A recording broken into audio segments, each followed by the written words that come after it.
Hi guys! Welcome back again to my channel and thank you for watching. And for today's vlog, nandito na naman tayo. Siyempre, papakitaan na naman namin kayo ng bagong furnish namin na unit dito sa Shore 2 Residences.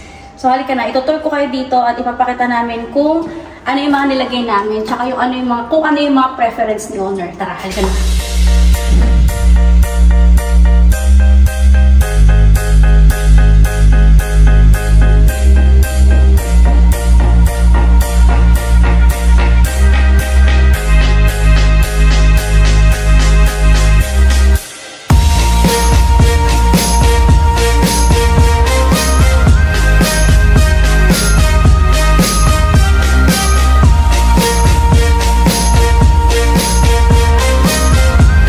So, itong unit namin, nag-avail si unit owner ng full package ng furnishing. So, kaya meron siyang free digital lock. So, ayan, free digital lock niya. Yan, free. Kasi nag-avail nga siya ng package namin. So, ituturo ko na namin kayo dito sa CR. Bali kasi, yung unit owner, ginamit nila muna tong unit. Eh, hindi ko alam kung anong plan nila, kung ipaparenta ba. Or I think Airbnb kasi hindi siya naglagay ng washing machine. Kaya, halika. So, ito yung ating space dito. Yan. So, wala siyang washing machine. Ay, hindi ko alam kung anong plano niya. Tapos, nagpalagay sila ng, ano ba to, shower enclosure. Kung mapapansin niyo, may towel kasi nga, ginamit dito ni owner. So, kung yan. Tapos, sa rack naman niya, ito yung prefer niyang mga brand. LG na ref, at saka LG na microwave. So, ayan, may laman sa loob kasi nga, yun, ginamit nila owner dito. So, ganyan lang. Abutan namin kasi hindi nakasari. Nakaganyan lang. Tsaka nakatanggal sa saksak eh. Diba? Oh. Tapos, ito yung dining table.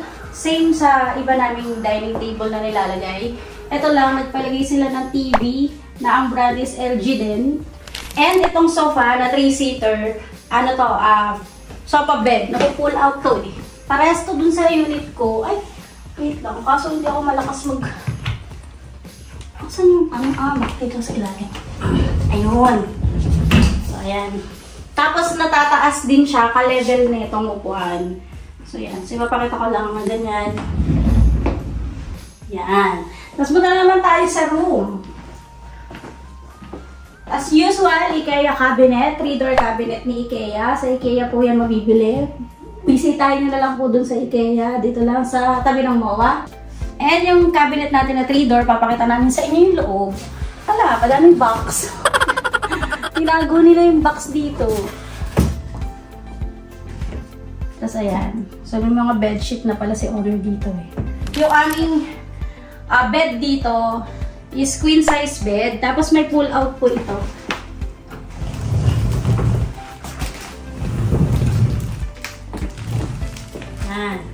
So, pwede pa yung isang, pwede pa yung isang tao dito. Tapos, for the window curtain,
kayo dito sa aming bagong furnish na unit sa Shore 2 Residences. Yan guys, please don't forget to subscribe to my channel and hit the notification bell para lagi kayong updated sa lahat ng videos na i-upload namin. Thank you guys for watching! Bye!